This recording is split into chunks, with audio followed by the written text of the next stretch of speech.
All right, good morning, everyone. It is Friday. I got Emily Lopez back on. Hopefully, the Wi-Fi holds up. It is storming again out in Hawaii, so hopefully, we make it through this. But good to have you back on. Thanks for coming on every Friday. And MJ was supposed to join us. I'm not sure where he is right now, so we'll see if he hops on after. But how's everything been for you? How's the weather for you folks? It's really nice here this week. We have been up in I don't want to exaggerate. I feel like the 60s or 70s, which is pretty crazy for us this time of year. So we're all, especially yesterday, just enjoying it. Yeah, very cool. Yeah, I saw some videos already. So parts of the island is storming and getting hit hard.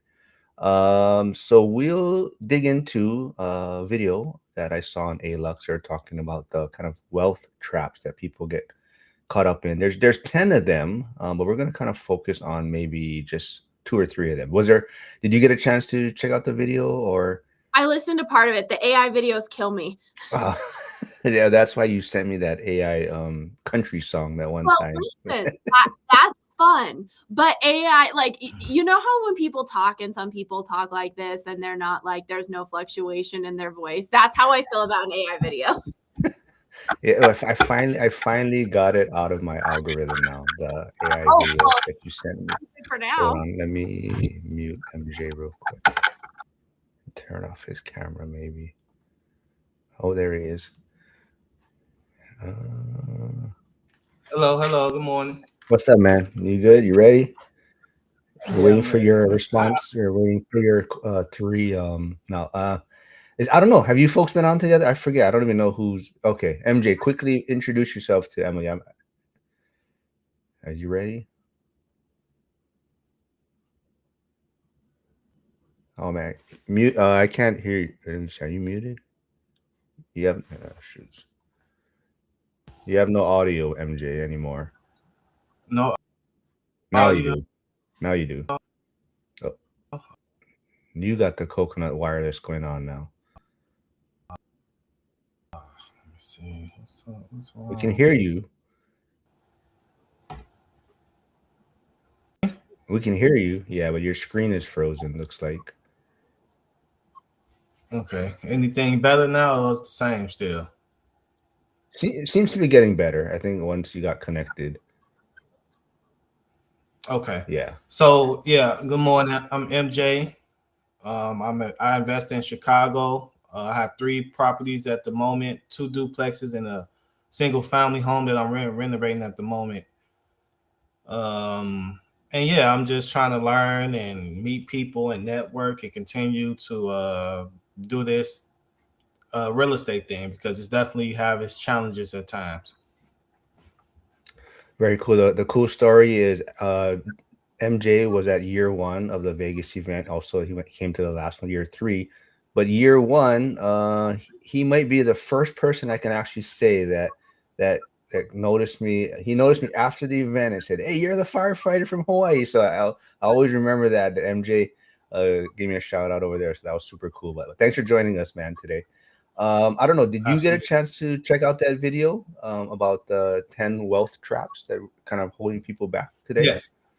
Yes, I did. Okay, so yeah, so we're gonna kind of dig into three of them, I think. So I think the one that really stuck out to me was using debt to look rich instead of to become rich. Do you guys, what's your guys' thoughts on that one? So maybe Emily, you can touch on that a little bit. I don't even think that's a wealth trap. I think that's just a BS thing that people do, right? We see so many people that I see this in my community. I will never forget years and years ago, me and my husband were going on a walk, and there's this neighborhood, and they're really big, expensive houses for our area. I say that all with a grain of small salt because we're still a small town and we don't have like crazy stuff. And I remember we lived in a little townhouse. It was the first house we had ever bought. We knew we wanted it to be a rental one day. And my husband said, "How do people afford this? How are this many people affording these houses?" And what I saw as I worked with people and I knew a lot about their financial situations is a lot of these people have these big ass fancy houses and their one missed, like when our big oil field companies will do layoffs, these people have to put their houses on the market right away. They have a big house, they have a big RV, they have a big boat or side by sides and all that outdoors stuff, and it's all on payments. And as long as they make this big salary, they can make the monthly payments and that's it. But the minute they get laid off or they're not going to get that paycheck, they can't even make the next month work. They're literally on the edge of ruin all the time. And so you would think walking through this neighborhood, these people have it all, but they have enough to make the minimum monthly payments and they're just really living close to the edge. Yeah, I totally agree that. MJ, can you do something real quick though? Since Flavio threw a super chat, $2 super chat in there, can you say maybe good morning to Flavio in Spanish? Hola, muy buenos días, Flavio. Fue un placer conocerte en el encuentro de ahora en Las Vegas hace un mes. Usted es muy buena persona, muy buena gente y me alegro que tú estás en la comunidad con nosotros. Very cool. So if people don't remember, MJ did get in line to ask some questions, and I believe you asked Andrea some questions in Spanish. Is that correct? That's correct. ¿Cómo hablas español? ¿A dónde aprendiste? Yo aprendí el español cuando viví en Puerto Rico. Ah. Vivía algunos 5 años. Iba a venir de Chicago a Puerto Rico y ya llevo más de 12 años hablando español con fluidez. ¿Y por qué viviste ahí? En Puerto Rico. Porque siempre me ha gustado el idioma de español y tuve la oportunidad de conocer un boricua, un amigo mío, y yo tenía 19 años, no tenía muchas responsabilidades y fui para allá y aprendí poco a poco. Qué padre. Okay, hopefully that was worth it. You guys are making Flavio so happy right now. But that like I said, that was very cool. I think it caught a lot of people by surprise. But MJ, kind of going back to what Emily was touching on, people using debt the wrong way. Maybe is that something you see in your everyday life, or is that something kind of common for you? It's not common for me, but I do see it in my everyday life.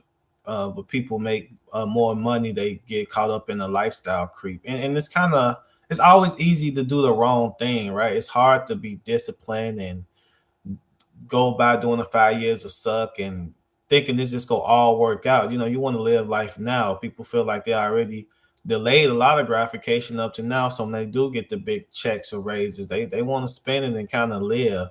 So I get it from one standpoint, but since I've been introduced to the real estate community and things like that, I see I'm being around people that did the 5, 10, 15 years like Zuba, Lumberjack, Dion. So I do know it works. So I'm glad that I am been able to be introduced to people that did delay their gratification continuously to get the ultimate goal of financial freedom.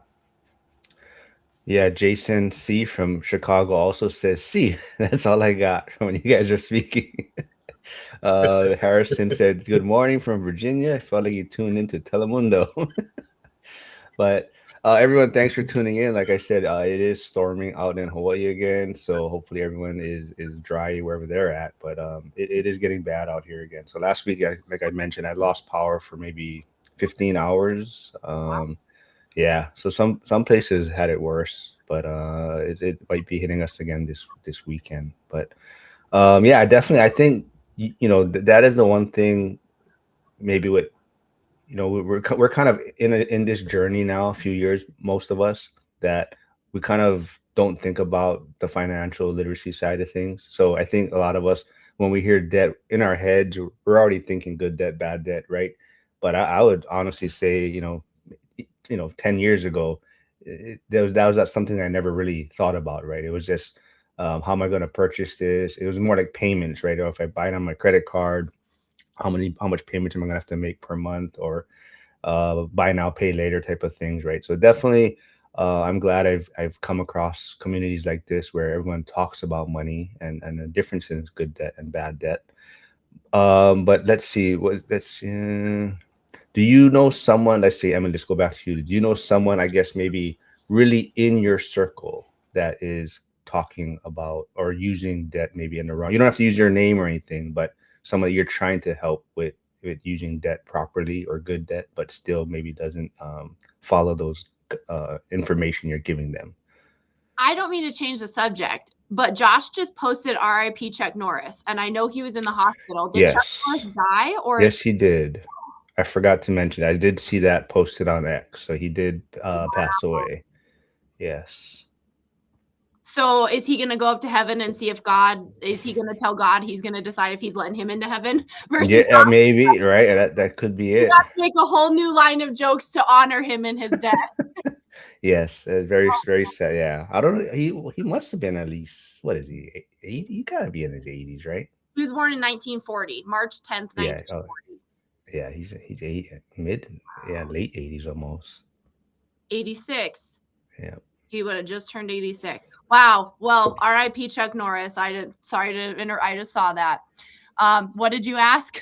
Just kind of someone in your maybe real in your inner circle close to you, maybe using credit cards and debt, even though maybe you're showing them a different path, but yeah, they still haven't kind of caught on to credit cards and People things. are going to make their own decisions, right? I mean, I think that was a theme we heard a lot of people at the ORAD event say, how do I make somebody or how do I teach somebody? We all have somebody in our lives, lots of things. It could be they drink too much. It could be they spend too, I mean, people are going to do what they're going to do and you can't change them. You can't make them do anything different. So I think we all probably know people that are making those choices. And I have friends that just say, listen, I could die tomorrow. I feel like I could live until I'm 95 and I want to make sure I don't outlive my money. But then you have people that say I could die tomorrow and they live by that and make a lot of bad financial decisions. So people are going to do what they're going to do. What about you, MJ? Kind of what Emily just brought up. I think that's the one thing I hear a lot, right? Is people like she said, I could pass away tomorrow. So why am I saving money or why am I investing? Right? I'm going to spend, and if I use credit cards, I use credit cards, and I'll hopefully figure out how to pay it later. Right? Yeah, yeah, I do know people that live on the edge and not financially responsible, and I have, told them, you should do this, you should do that. I just feel like, I'm no better than nobody. I may make different decisions at times that get me in different situations, but I feel like if somebody doing anything on any type of successful level, I'm gonna ask 1,001 questions. I'm the type like I did the hard work, I did the hard part. Pick my brain, ask me how I did this, ask me how I did that, ask me my opinion of something, because apparently I done something right. You gotta get credit when credit due. I feel like a lot of times, especially with men, I'm speaking more for it. It's definitely an ego and pride thing. Oh, he did it this way, I want to do it that way. But you don't got to reinvent the wheel. You just got to figure out which way the wheel going. Just it's easier than ever to be successful now because there's so much information. But they say attention is the new currency, and we don't have a good attention span. I think part of it too is just putting that information out there. Speaking of attention, MJ, they're not teaching this in school. Some schools are starting to, but right, this is a lot of information, financial literacy that people are not necessarily taught. And so if there's more people talking about it, people used to not talk about money. They weren't comfortable talking about money. So if we talk about money more openly, there's more people sharing information online than ever before. Hopefully people that want to make a change and feel stuck, like they're in a bad financial position, they can find the advice and the guidance if they want to learn, if maybe they didn't have the opportunity to learn when they were young. Exactly, exactly. And I always say, well, if I did it, you can do it. If you did it, I can do it. It's I always learn from other people's mistakes, people bad spending habits, getting a nice apartment in the nice area of town, or buying a car when you got a car and you're only available 2 days out the week, stuff like that. So I learned from a lot of other people errors and mistakes as well. Do you want to give another good morning in Spanish to Victor? I see Victor tuning in. So, MJ, if you can give Victor a shout out. Well, I'll let Emily go first, and I'll go behind her. Ladies first. All right. Ok, yo no tengo mucho a decir, pero buenos días a Victor. Gracias por venir. Y no sé si digo mirar o ver el video, pero estamos felices que están aquí con nosotros en esta mañana. Ok. Emily, usted sí también habla muy bien español. Muy buenos días, Victor, y espero que le guste el video. How come a good morning is so long? Like, what else you guys? Everything in Spanish is long because it's polite. My Okay. Spanish teacher in high school, she used to say, like, we're like in English, we're like, hey, but like in Spanish, you're like, thank you for being here. It's a beautiful day. We're so happy to see you. I think there's just more manners in it. I don't know. That's what I was always told. So I don't want to be a dick. Flavio Yes, is so Spanish is excited. it's a more detailed language. It's a more detailed language for sure. Very cool. Flavio is super excited now, so now he won't complain to me the rest of the day. But kind of going back to using debt, right? I think part of it too, even if like the buy now pay later has become a big problem, right? And I believe I haven't followed up on it, but aren't they gonna start using that's gonna somehow impact your credit score now, right? The buy or it's gonna report to your credit score, I believe. Well, I it's think your credit score always has had, right, how much debt you have outstanding. That's a factor in your credit score. And so I would think it's always had an impact, even though it's not accruing interest, it's not negative. One of the things is how much you have with outstanding with whatever. So wouldn't it have impacted it before? I'm sure it did, but I saw it as something that's going to be changing. So Like I it don't will know, have more of an impact? or it could be beneficial from a payment if you're making the payments on the buy now pay later. Okay. Because Yeah, one thing I will say, it's like using everything, like we talk about using debt as leverage and using it in a responsible way. When I first started investing and I had much less cash available, I would buy a rental property. And if I had to put new appliances in it, you could do like the Home Depot card where if you paid it all off in whatever amount of time, there was no interest. I would buy appliances that way. I always paid them off before the interest started, but I just thought, I can buy a washer and dryer, that's a whole different conversation for my rental this way. I can get a refrigerator this way. So again, there is still a responsible way to use those things that are available to you. So now we'll also kind of tie in, debt being used the wrong way to like a wealth trap. I think another one that I want to focus on was letting your social circle normalize bad money behavior, right? So that can tie into using credit cards to look wealthier, look like you're doing better than you may be doing, right? So as far as you folks go, has that been something growing up for you folks that your social circle, everyone looking better than they are, and then you're trying to follow along with that. So maybe MJ, you can start on that. Yeah, people, you would definitely think people have more money than they really do from their appearance and how they wear their clothes and the new car and the latest toys that they bought. I always been different. I always been kind of like an outcast. I always been like, I'm okay not to fit in. I'm always the quote unquote square or lame or like I say, just the outcast of the group, which is good, which is fine because I got a more peace of mind at the end of the day in my day to day life. So I never got caught up in a hype per se.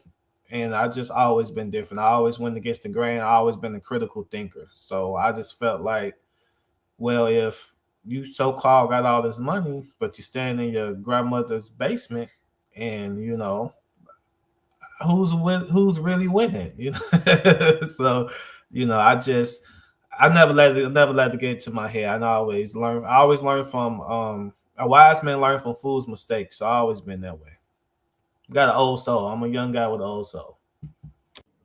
What about you, Emily? I'm going to tell you guys a story about my mentor before I knew him. So my real estate mentor was a teacher in my high school who I ended up getting a job from. But before I knew him, I knew he was a teacher, so probably didn't make a ton of money, right? And he would drive this beater car to school every day. And I remember seeing this teacher, and he was like a beloved teacher. He had won a ton of awards as far as like teaching and people passing the AP calculus exam. And I knew him and his wife gave away scholarships to their students every year. And I remember thinking, this poor guy, he drives this beater car. He doesn't have a lot of money. He gives all this money away to students, and he doesn't have a lot in his life. Well, then I met him and realized they own multiple trailer parks and multiple single family homes and several multifamily homes. And he just didn't care and chose to drove that. And every couple years, he would sell one of these cars that would go to kids that would go to college that didn't have a car and needed one. He'd sell them these cars for like $1. And then he'd just kind of get another old car. And I would have never known until I knew him, because he didn't care about cars. He didn't care about clothes. He didn't care about that type of stuff. One of the trailer parks they bought, he told me when he was young, he rode his bicycle from one town to this other town, like 15 miles away, in his cutoff shorts and his flannel shirt, and told the guy, "Oh, I'm going to buy your trailer park." And the guy laughed at him. And then they bought the trailer park. And so like that was always the role models I had to look up to. And then his dad was a World War II veteran. He was very frugal. And that's who I worked with growing up. And so I never wanted to be flashy or had that, because I like that more sleeper style where people have no idea what you do or do not have. Also, do you think so Justin Cambra, who I'll be live streaming with tomorrow if the weather holds up and I don't lose power again, but he'll be on tomorrow with Sabrina Maples, 11 a.m. Eastern. But he says, or your partners with bad money habits. We're talking about like your social circle. But have you folks been with a partner that had different money goals or thoughts about money and poor money habits? What about you, MJ? Yeah, I always been a good decider of. I always made good sound decisions, like as far as dating and stuff like that. I always treat people accordingly. So I know if your money not this way and that way, it's not gonna be maybe something long term or serious. So it's always like I would never put myself in bad positions knowingly. Like, okay, you showing me yellow flags. I wouldn't necessarily call them red. So I'm gonna talk to you. I'm gonna conversate. I'm gonna see where your mind at mentally, because 80-90% of this is mentality. And if I see that you don't make good financial decisions or decisions in life in general, I'm gonna slowly decline my accessibility to you, my availability to you. So I never I'm real big on finances and math, because math don't have an opinion. So if we not aligning with that, I just kind of slowly make myself more inaccessible for you. So to answer your question, no, I haven't had a partner that had bad financial decisions or choices, because I don't let it get to that point. What about you, Emily? It seems that you and Dallas are, even though he's not into the rental or real estate side of things, seems that you guys work well together and kind of both have a good head on your folks' shoulders as far as money goes. I'm really fortunate that Dallas kind of lets me run the show with the financial stuff. And he doesn't go out and buy crazy things. I mean, and I think there's a balance, because one thing I think about a lot is I'm much more frugal. I want to invest every extra dollar into real estate. But then sometimes I check myself and I go, he should also be able to enjoy some things, right? So I do think maybe we need to challenge ourselves a little bit. And this is something I'm working on. Where does your partner maybe want a new, like I would drive a beater forever. Is it fair for me to expect him to do the same thing? Because he's not trying to go out and buy a $200,000 car, right? He just wants a new car every once in a while. And that's not fair for me to say, hey, we're living bare bones because these are my goals. And I think we lean much more. He lets me do what I want with money. He lets me invest in all these properties. And, like right now I have I'm flipping 2 houses and we're closing on another one. And he never says, hey, you know what? Instead, let's go do this. So I do think we need to challenge ourselves a little bit. Also, if you're the frugal one or you're the investor one, are you depriving your partner of some of the basic joys in life? That's how I feel like I am a little bit. And I have to like release the reins a little bit and say, okay, like he also needs to be able to, if you're the extreme one, your partner needs to be able to enjoy their life as well. So Justin Camera follows up, said, I had a partner with bad money habits. She is my ex-wife now. Yep. And I think, man, I hear horror stories of people that, I mean, I've known people that their partners ran up tons of credit card debt that they didn't even know about. And by the time they know, they're in this deep hole. I have a lady that just started renting from me that I think had to file for bankruptcy when she got a divorce because her partner had done a bunch of stuff on notes that she wasn't aware of. I mean, it really can ruin you if you have a partner that's doing stuff like that, especially if it's behind your back. If anyone can tell me, are they seeing two streams still yet from mine, like the portrait? Because yesterday the portrait mode just ended up stopping on its own for some reason. So I'm not sure if something's going on that side, but if someone can. But Flavio is asking, Emily, why are you not streaming? Because Flavio is getting tired of seeing the ads pop up on my stream, I think. If anybody can help me figure this out, for some reason, I cannot get this because I have two YouTube channels under one Gmail address. And so usually I can switch them, just like switch your YouTube account. I used to be able to get it over and to restream onto my real estate channel, but now it's always trying to divert me to my DIY channel, which I don't want to stream on because that's not the theme of that channel. And so I can't figure out how to, through restream, make it go to my real estate YouTube channel. So if anyone knows how to do that, let me know. But until then, I'm just not streaming on there. Yeah, it worked a few times, but now we can't figure it out. But kind of going back to the topic at hand. Weird place. Charles is messaging me some Charlesanese again. I'm not sure what's his message is, but kind of going back to so can you build wealth if your closest circle thinks budgeting, investing, and delayed gratifications are weird? So let's say, like you said, you think it's possible. It's not. Okay, Emily, touch on that in a little bit. Dude, everybody around me told me how stupid what I was doing was. For like, I remember my uncle kind of making fun of me and saying weird shit to me, like about like, why are you working? Okay. When I remember when I was in grad school, I was a bartender, I was a waitress, and then I was also a graduate teaching assistant. So they paid my tuition and I got a stipend. I had 3 jobs. And then on holidays, I would come back to the town I was from and work for my old real estate job. And so I remember in grad school, everybody there, no one had multiple jobs. They're like, do you really need to work so much? Do you really need this much money? And I wasn't working to spend it. I was working to save it. And they were using their stipend to get the newest iPhone. And like people always made fun of me. And I just didn't give a shit because I had a bigger goal.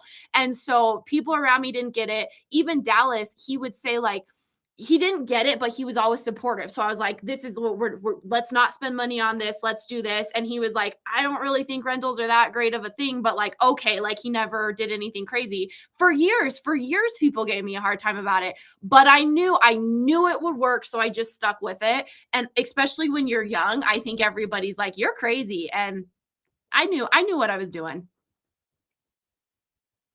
MJ, what about you? Could you repeat the question again? Kind of just like how hard is it, or do you think it's possible when kind of maybe the majority of your circle around you thinks what you're doing is stupid or doesn't make sense, or you rather it's better to live for the moment now than plan for 20 years from now, kind of thing. Okay. It's more frustrating than anything. I kind of know how to deal with people on certain levels, whether we conversate, hanging out or whatever. I kind of know. Well, ain't no sense of maybe talking about finances or real estate because maybe this person don't get it. Although I want them to get it, although I want them to understand, although I understand that if I can do it, you can do it. I want my circle to be there with me or more or better. So it's just more frustrating than anything. I don't let them discourage me or try to prove to me what I'm doing is wrong because apparently what you're doing is wrong. So I'd rather go my way and bet on myself.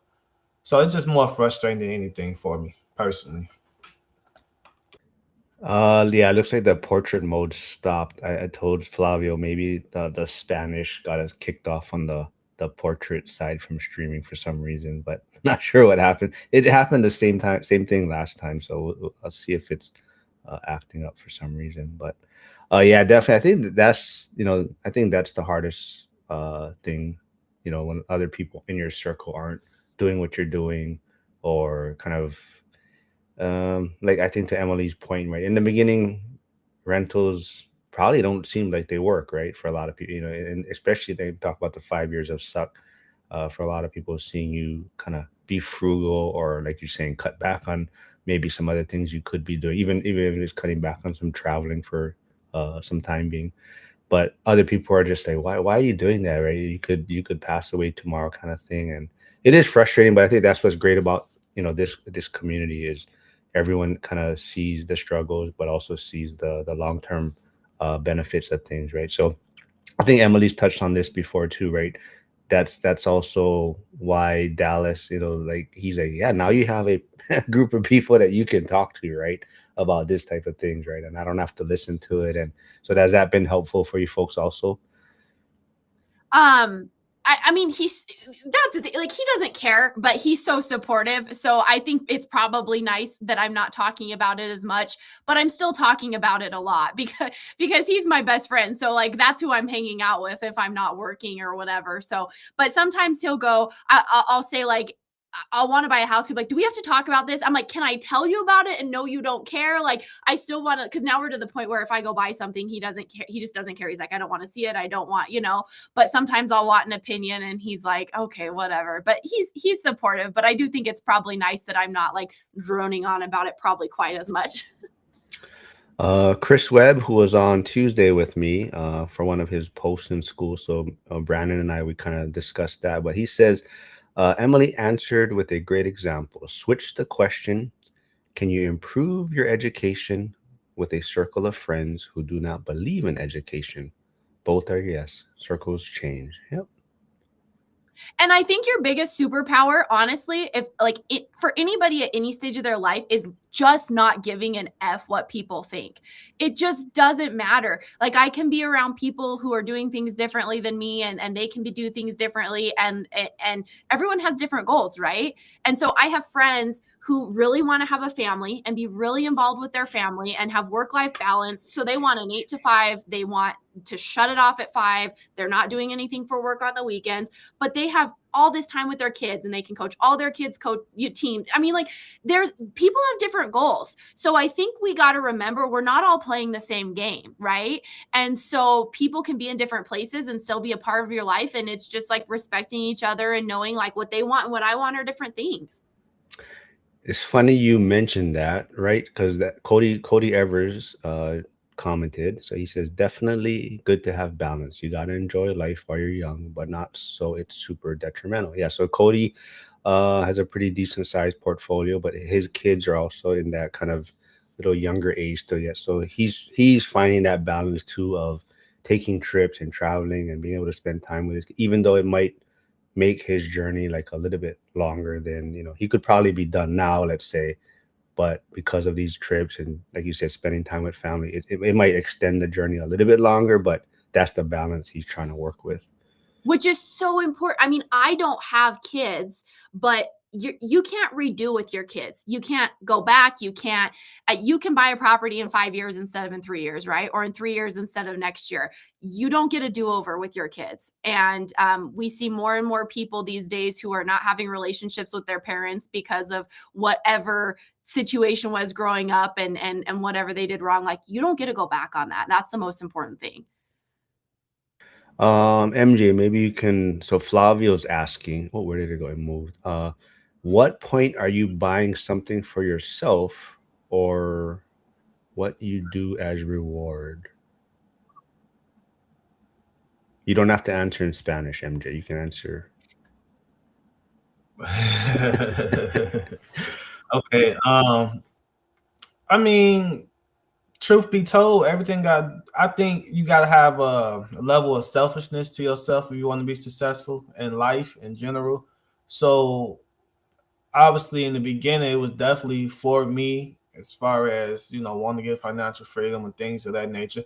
As things come along, as I acquire things, as I meet people, as I get in a relationship, then obviously I want it for us. I want it for the family and stuff of that nature. But like even someone like Michael Jordan, we can all sit up and say, "Oh man, he chewed his players out. He was very aggressive. He was very mean at times, but he did what it took to win. He understood the psychology of people that you have to push people to these limits, and you have to make it about yourself in the beginning, especially because it's not no one right way to do anything. But I think everybody got to have some type of level of selfishness, because like even Emily's saying, she's saying like she was, I think, subconsciously selfish to continue to invest in real estate and get educated about finance and stuff like that, even though her partner maybe wasn't 100% on par with her. And then he kind of eventually got to it. I mean, like, it sounds like he don't care for it, but he respect it, and this is love of his life, so he just go kind of deal with it. He had learned to accept it. But if it wasn't for her, pushing that envelope and being selfish and him saying that she really want this, then maybe it wouldn't have worked. You know what I'm saying? So you got to have some type of level of selfishness with anything you want to do successful in life. Very true. So for those of you listening, if you haven't heard, Emily is day one speaker next year for the year four ORAD event. Flavio is saying he can't wait to see Emily speak in Vegas. You're very transparent. Yep, I totally agree. And Alex, the accidental investor, says, Emily, I don't think you give Dallas enough credit. He spent a whole weekend around a bunch of real estate nerds and he held his own. It was a pleasure meeting both of you. Yeah, Dallas is like a true partner. Like when you think of, man, I feel like a little emotional, like just true support, ride or die. Like that's my best friend. That's my, and I don't think, like, the longer we've been together, we will be 13 years this summer, and the support and the love, like I that loyalty and that ride or die. And I feel like we both have that for each other, but I'm super lucky. So yeah, I know I'm lucky. And everyone, if you want, you can go to their social media and let him know that you folks want him on the channel. So we've mentioned this a few times that people do want to hear him on the channel and speak maybe about the challenges of not enjoying real estate as much as Emily does, but yet like you're saying, how they make it work, right? He said, all Uh, I would say is just get out of the way. have you told him you're speaking next year? He Oh, yeah. knows, right? Well, yeah, because that's his birthday when they moved it. And Oh, so I was that's like, right. I had to talk to him I mean, it's a sacrifice to him to not get to pick what we're doing on his birthday. And like you guys were saying, go sit through another real estate conference on his birthday weekend. So I had to make sure, like, once again, Dallas is on board with something that wouldn't be Dallas's priority, but now it's on his birthday, poor guy. Uh, and for the others, if they haven't heard, Frank has stopped doing the Wednesday accountability call, the longest call in school.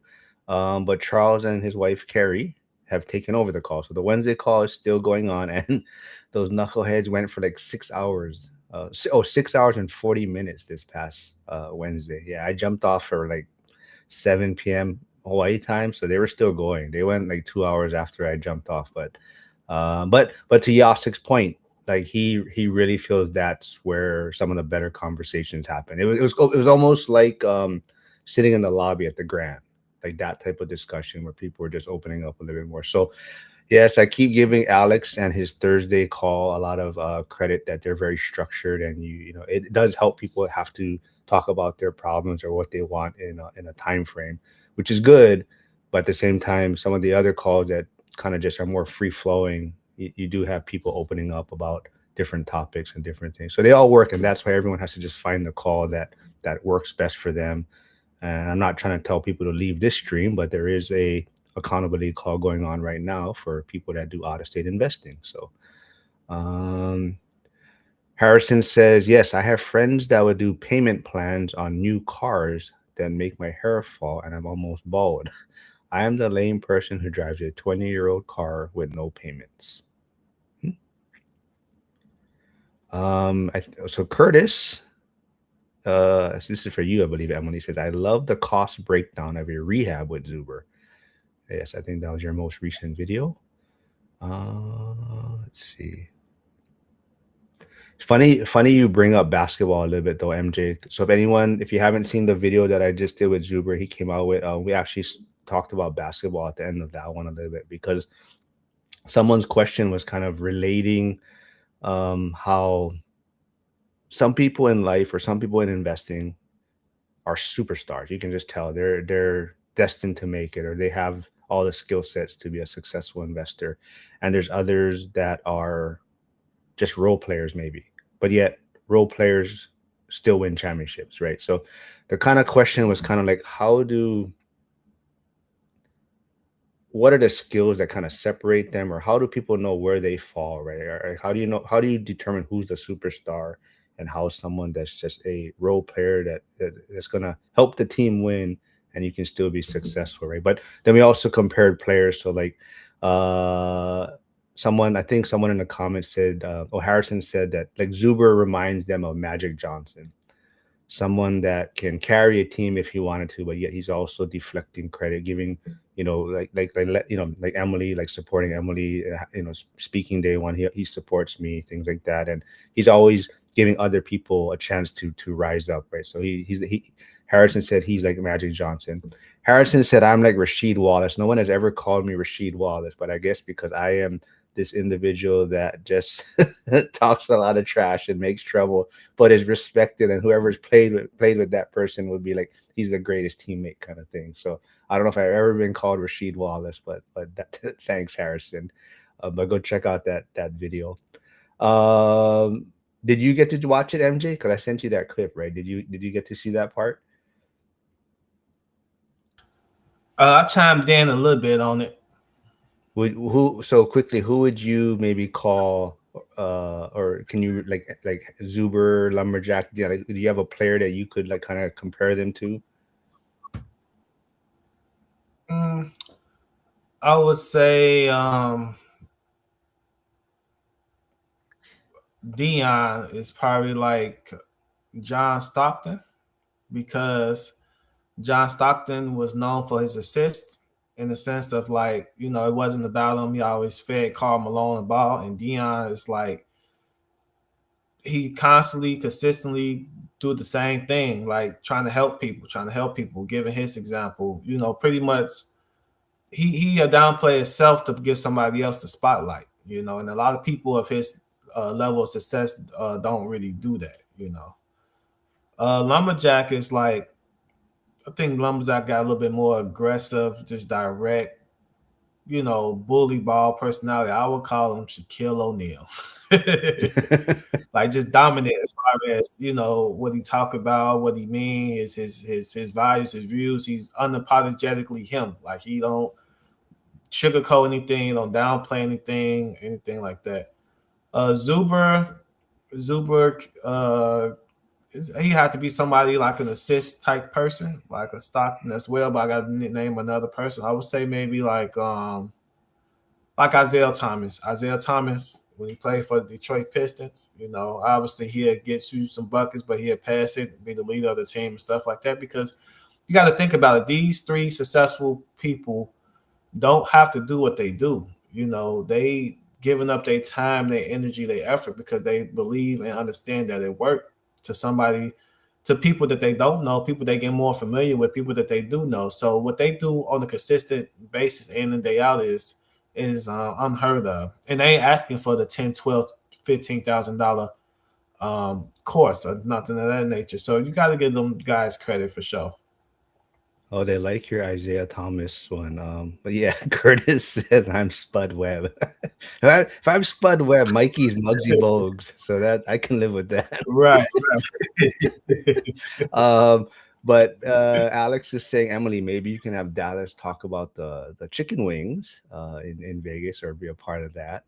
But Flavio also, so Zuber is trying to work on a Friday VIP at the Grand, because a lot of people stay at the downtown Grand. So he's trying to figure out if we can get a room because a lot of people, a lot of their feedback was that the VIP experience is starting to maybe go down and not worth the VIP price. So he's trying to find ways to add value there. So we are looking at the Grand because a lot of people stay there. Are we able to get that? They have like a conference room, maybe at a discount for the Friday night before the event, actually, instead of Saturday and Sunday. Zuber had like a budget. So Flavio's asking because the budget's only 5K. Can Dallas bring some wings to Vegas to maybe offset some of the budget? I don't think people realize how far we are away. So we have to fly. So there's no, like, you can't fly with liquid. When we go to the Buffalo Wing Festival, one of the people that goes literally drives all the way to New York because they drive the sauces there because you can't fly with liquids. And so, yeah, there's just no way for us to really get anything. Or like our fryers, how do you, just logistically, there's no way. Let's drive the truck that none. It's gonna cost you more than $5,000 for that. But Harrison does say, love the ride or die relationship. It helps so much to know you have someone to talk to. He just celebrated 11 years married. Oh, congratulations, Harrison. Congratulations. Nice. Alex is asking, Emily, you and Zuber asked what you should speak on. I really love the cost breakdown, and I think you could do something like that. Okay, there's one suggestion. Definitely could. So I think we'll just have to see where I'm at on projects and if I have anything, because I think sometimes people talk about things they did a long time ago. So if I have one that is recent, that is finished. The other thing is I'm so disorganized that I never want to give you inaccurate numbers, but like my receipts are in a pile on the ground. And then I try to figure it out at tax season. I'm trying to get better. So sometimes I'm like, I think that was for this house, but like with this one, this house or this house. And so I got to get a little organized, or I can give you like kind of numbers. You know what? I don't want to. So let me just quickly. Do you follow basketball then, Emily? So, and I didn't even ask you if you could compare. I mean, I know who some of the big names are, and I did watch. What was that? Winning Time. Did anybody watch that? It's kind of like talking about the Lakers, but it's a drama.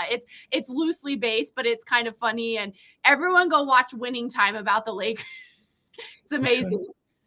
It's a movie or like a documentary kind of series, but it's not a documentary. It's got actors and stuff. I think it was called Winning Time. Let me see. Yeah, and it's like talking about how the guy that bought the Lakers and some of the main players, the rise of the Lakers dynasty.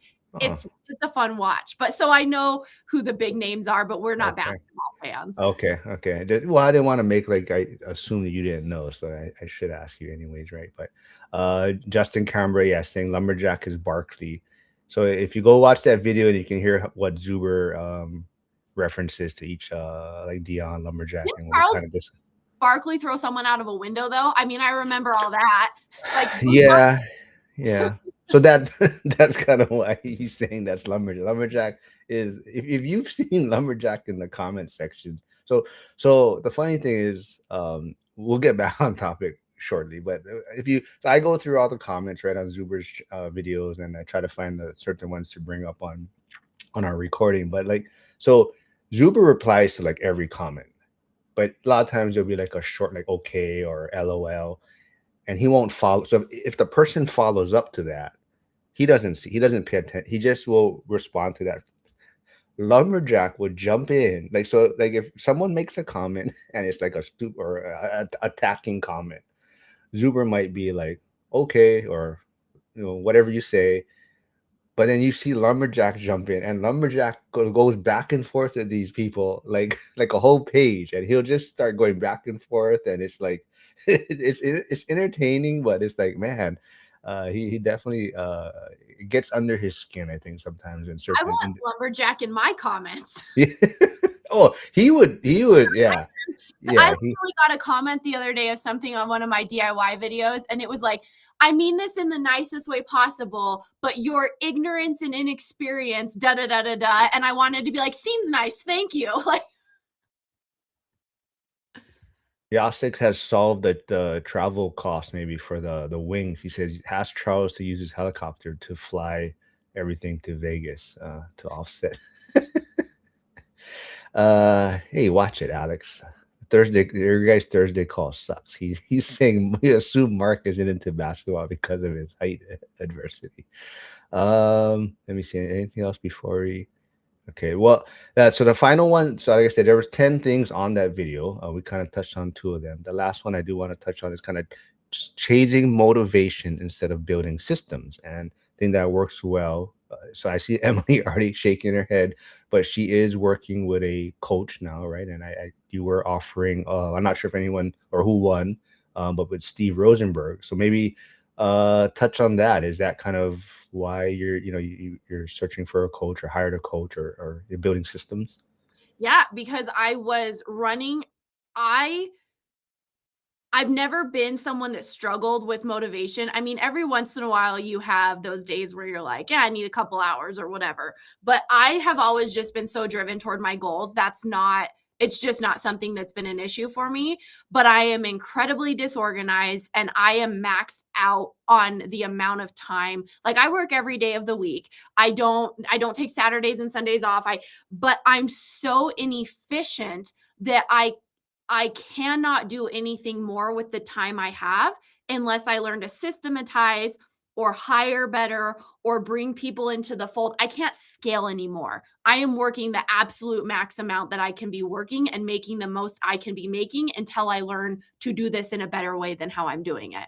So, I have hired a business coach to help me get my shit together. Just like I told you guys how disorganized my receipts are. I mean, all those things play in to if I can flip one house in a year, but I don't hire anything out, now I have people, I'm starting to hire people. And yeah, they don't always do it how you want. And you might have to go back a little bit, but I can't get to the point where I'm doing multiple projects if I don't systematize and hire things out. So I'm having to learn to get better at that and release some of the control because that's what I've always struggled with. Yeah, I'm not like, oh, I don't want to go work today. Like, it's okay, go work anyway. It doesn't matter, right? But if I'm working and three other guys are working, we can get a lot more done. So learning to kind of get those systems in place. What about you, MJ? Is it hard for you to get motivated, or is it kind of building systems and things? Well, motivation, you have to have constant motivation to continue your journey. So I try to find other ways to motivate me. Obviously, I surround myself with people like you guys and the ORAC community and stuff like that to constantly get that daily affirmation, those weekly affirmation, those monthly affirmations. Sometimes, however, I do have to maybe take a step back because it can be so overwhelming with the information, with the community, things of that nature. So I try to like allocate certain periods of time to certain things on my day to day because I'm a truck driver, so I can listen to podcast interviews 9, 10 plus hours easily 3, 4 days out the week. So I'm able to just absorb like a sponge. However, I do know that sometimes that could run high and could drain you, so you have to like pivot in or look for other motivations. As far as the systems, I definitely try to implement some systems. I got the Hemlin app. I know that's like a list property management software, and they charge you based off the number of properties or units you have. So, for example, uh maybe I might get lazy or forget to write down or get this receipt for this property or this repair or whatever. But every time I look at my bank statement and the 16, 17 to each month, $44 coming out, I want to know where they came from. Oh, that came from Himlin. Oh, okay, let me utilize this because they using my money and getting theirs. Let me do what I need to do. So sometimes even like forcing yourself, like what Emily doing, I think is a great idea because she got to pay this person. So maybe that'll wake up and make her get in line and say, you know what, I'm paying this. I mean, make it make sense, and let me do what I need to do. Maybe add on to that. Flavio is asking, who is MJ's mentor and what are you working on? I have a lot of digital mentors thanks to the internet and social media. I look up to a lot of people that's getting started, people that's way ahead of me, people that just asking the basic questions. At the moment, I'm working on rehabbing a 2 unit property that didn't have any no single family property. I'm sorry, that didn't have any existing plumbing, electrical, HVAC, nothing. So this was down to the studs, a full gut rehab. Doing that for the first time, I got a home steady loan, which is like the 2 or 3K version of the conventional loan for that. So just learning this process, getting permits for the city, learning how to deal with contractors, how to pay contractors, how to talk to the tradesmen, how to secure the property so people won't, get curious and see what you got and try to take it and stuff like that. So that's what I'm working on at the moment, rehabbing the two single family, and a lot of people are my motivations, my mentors. I don't have like maybe one person specific. I look at a lot of things and I take to it just works for me. Very cool. So Emily, I want to kind of know a little bit about your mentor coaching program with Steve Rosenberg. Does he does he use AI? I mean, I don't know how much you can speak on, but does he use AI a lot in his like you're saying building a system or kind of organize things or what you guys are working on? I don't know specifically like what because he coaches, he's a business coach. So, I mean, like I do real estate, right? I own a brokerage, I'm a real estate investor. Some of the people that work with him he works with a lot of general contractors. So, my guess is it will probably be different depending on what your business is and what is. I think there's different things that are standard or accepted in businesses. He does a lot with virtual assistants. So what he did in real estate himself at one point was he had a property management company in Houston that they sold. And I think he said everything that didn't require a license or a handshake, so it had to be in person. They had virtual assistants that I think they went to Mexico. They found all their virtual assistants. They hired and like he has one lady that does a lot for like his whole company. And I think she said she's been with him for like 10 or 11 years. And she is good. Like she's on top of it. And so I don't know, like as AI is something they're using and bringing in, like I sat and a lady talked about AI. She was talking about response times for businesses.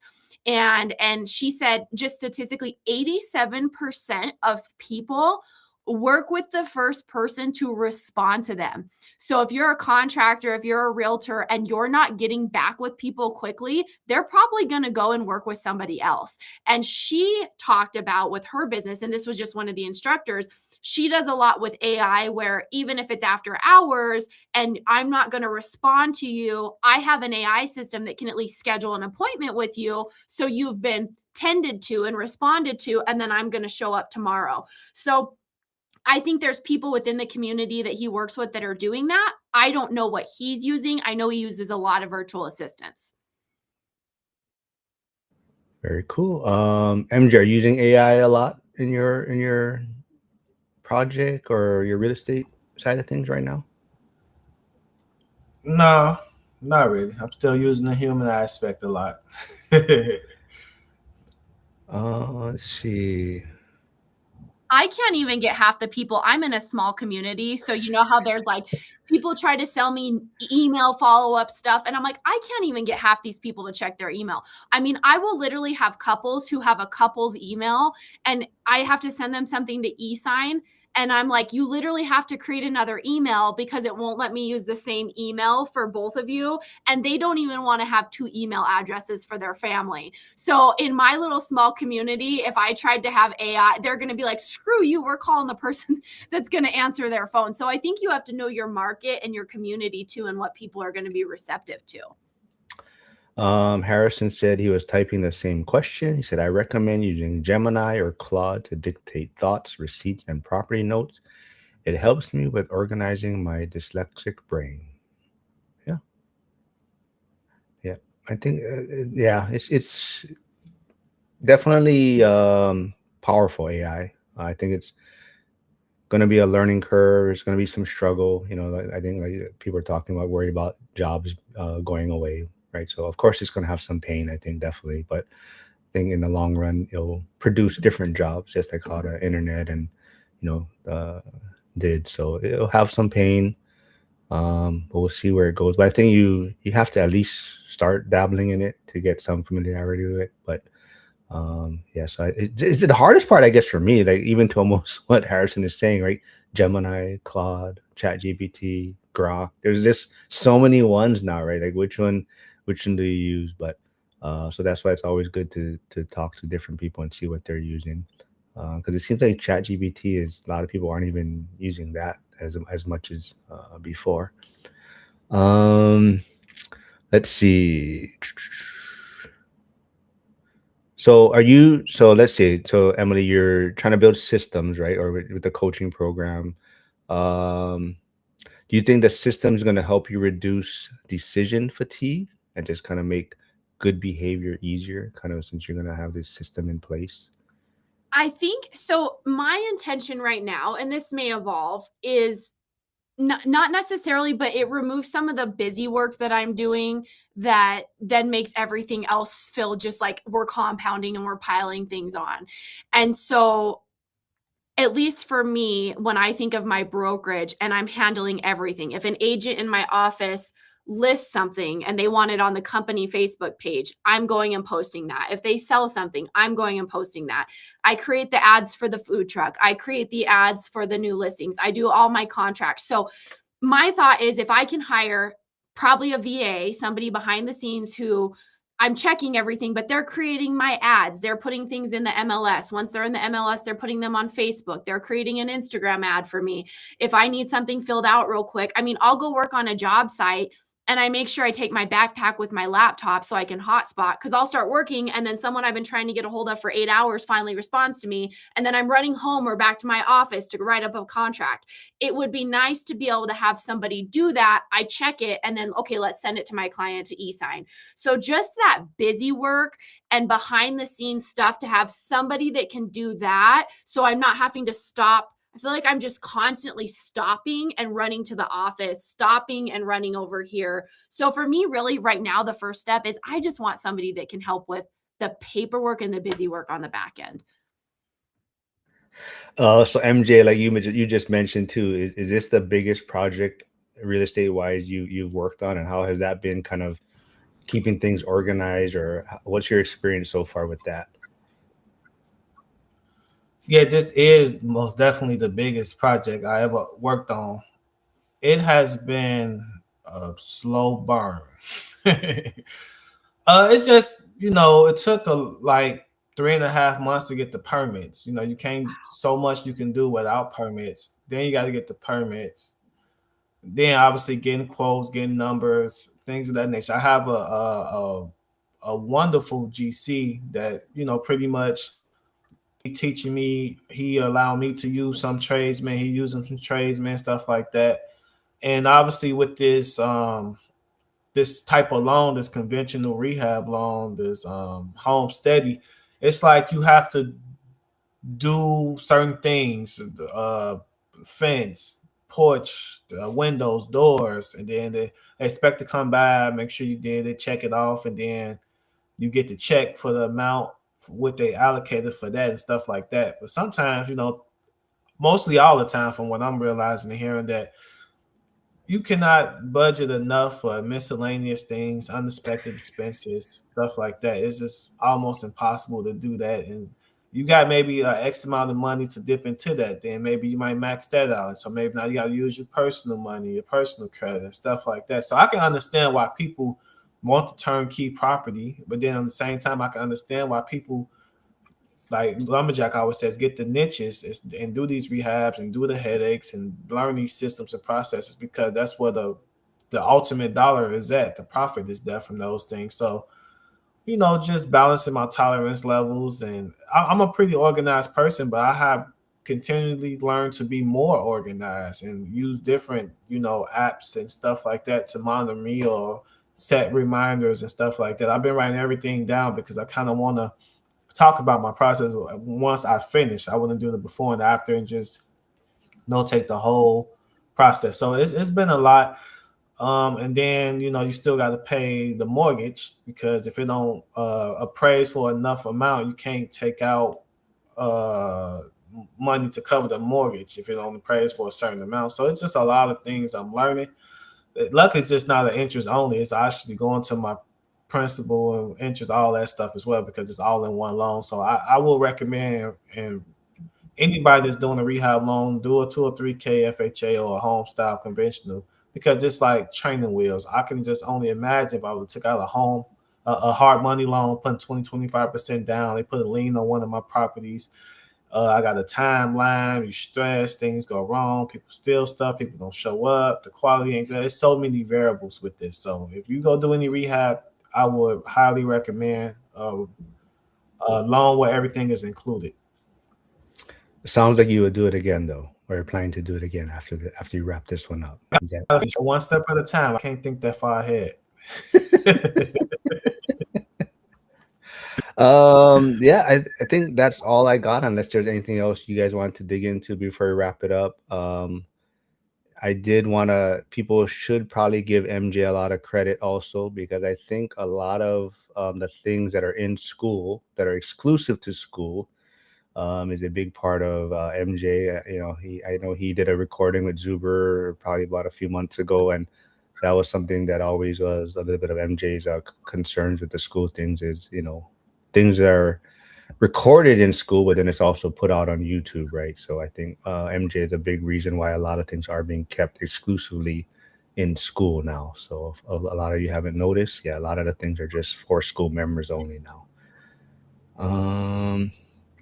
Flavio is saying, what I found out, a 203K loans, they only require the safety stuff by a GC.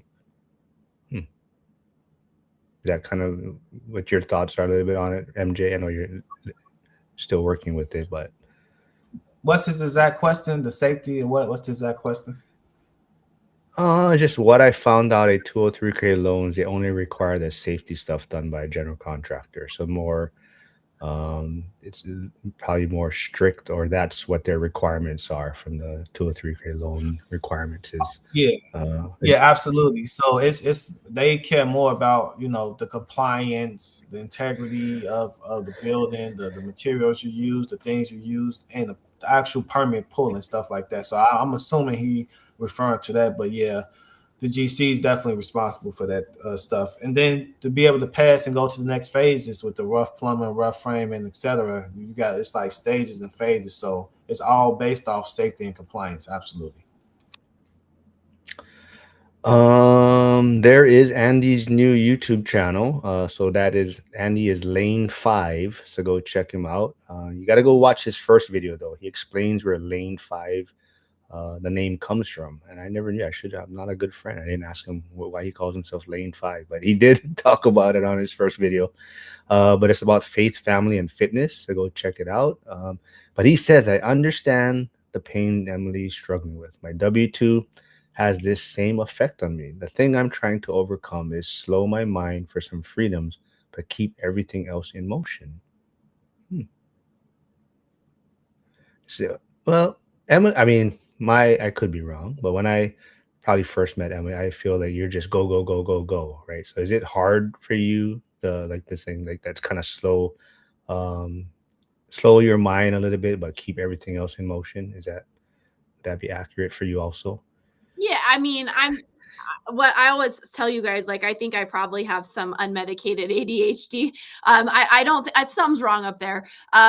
So I'm just super, my brain, sometimes Dallas will be like, are you mad? What's wrong? And I'm like, and finally I'm like, nothing. And finally I'm like, I'm thinking about trim over in this house, and it's around this weird floor height change and how I'm going to angle it up. And but I'm like apparently zoning out into la la land. So yeah, I do really have a hard time, especially when I have a project and I have a problem to solve. Like I'm always thinking through, how can I do that? And sometimes you think you have a solution, but you go to the job site and you're like, oh no, that doesn't quite work. And so I try to have pictures. So usually it's just when I have a problem that I'm trying to solve, I have a hard time not fixating on it until I solve it. But I think sometimes you just accept yourself too and know that's the way I am. This is how I operate. Our brains all work a little bit differently. And I find for me, running helps. I think if you wear your body down, it sometimes helps if you have a hyperactive mind. But the voice, Lane says, my voice has never stopped talking to me. Yeah. I mean, you're always trying to problem solve and think through what you got to figure out. But sometimes the best thing is just to solve it too. Like when I'm really dwelling on something, sometimes I just have to go fix it real quick to get it out of my head. I see Gus tuning in. Go. I think he just came out a new video on his channel, so go check. I should have it, but Behind the Doors. I love that name. Everyone seems to like that name, so very cool. And then, where can they find you, MJ? I don't know. I don't know. I don't want any of those your old gambling buddies looking for you. But where can people find you, MJ, or where should they reach out to you? I'm most active on Instagram, IG. So my IG handle is my name, Martese Jenkins, MarteseJenkins on IG. So There's Gus's YouTube channel. So if you haven't, go subscribe there. Harrison says the same thing. Yeah, same here as Andy. The self conversations are constant. All right. If anyone, like I said, I'll be back tomorrow, same time, 11 a.m. Eastern, with Justin Cambra and Sabrina Maples, who I met through Gus. Sabrina and I were on Gus's channel. So I'm not sure when that episode is coming out. It should be shortly because I think we're episode 5 and he's on episode 4. So be on the lookout for that. And like I said, everybody, if you want, on Wednesdays, Joel, Lauren, and I were bringing on different school members onto the Wednesday live stream. So this past week, we had All Nighter Hider on. So a lot of people see him in the comments all the time, but not really sure who he is. So he was on Wednesday. This coming Wednesday will be Big Cody Evers. So that should be a fun one. Oh, Yasik says talking with others helps with clearing the inside voices. That should be our take, our wrapping it up right there. So think so Yasik is very big on the after hours of the accountability calls, right? Those 5-6 hour doesn't have to be 6 hours, but kind of the after the main discussions happen, then it's kind of that lobby talk. I think is definitely where a lot of benefit comes from. But any final words from you folks? Emily, you want to say anything? Who your next video is? Yeah, go ahead. Well, we have a couple that, like you were talking about, we did where Steve came on and did a business analysis with me and Gus of somebody. We're waiting on like a bunch of videos to be edited. So unfortunately, we will not have one today because we're waiting on our editor. But Steve is willing to come on more regularly and do a couple more of those business assessments with us on the podcast. So if any of you guys want to do that of your portfolio or optimizing or anything, just shoot me a message. We kind of got to coordinate to his schedule because he's probably the busiest of all of us, but he's willing to come on and do more of those. So if you're willing to come on, I know not everyone's comfortable being on video, and do something like that, he's going to do that again. So just shoot me a message on Instagram and we can get something coordinated. What about someone that just started a business like Joe V, who quit his job and now started a kind of a handyman contracting type of business, property? I don't see why not. I think basically he just, he can do it from the hip, but if we can say like, here's what I hope to get out of the call, and you can kind of send me a message of where you're at, what your goals are, that type of stuff, and then we'll schedule it, and then I can send that to him before, just so, like I said, he'll do it from the hip. But I think if we know what you're looking for, we can cater it to you a little bit more when we hop on. So yeah, I think that's totally fine. MJ, any final words from you or wrap things up? Let's go Bears, let's go Bulls, all the Chicago teams. That's all I have to say. You have to bring that. Well, will they still be in Chicago? That is the big question, right? Yeah, I mean that's the podcast for another day, but I think so.